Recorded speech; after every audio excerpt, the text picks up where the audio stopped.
Now that we have the control box mounted, we're going to go over some of the connections. Remember that cable that came off of the sound box? And you're like, well, I need to plug that into something. On the side that has the two connectors, one of them says frequency in. Well, that's where this goes.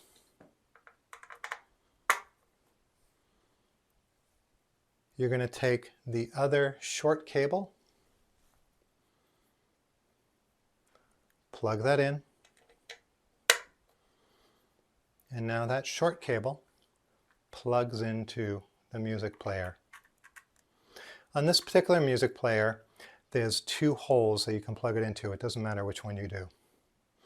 This also has magnets on the back to allow it to attach onto the system so it doesn't come off.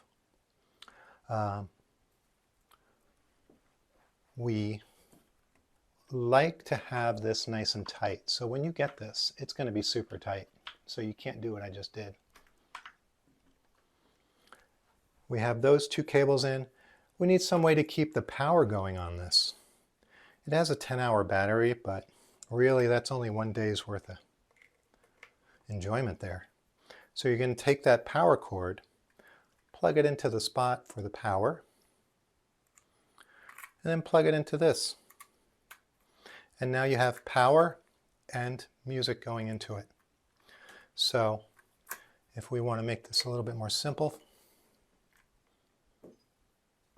this is the audio cable.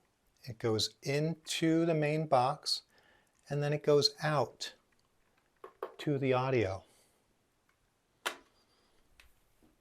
We've got power for the music player, and that plugs in there. Let's do the rest of the setup. Here is the power that's coming out of the wall and plugging into the side. Remember, flat side up.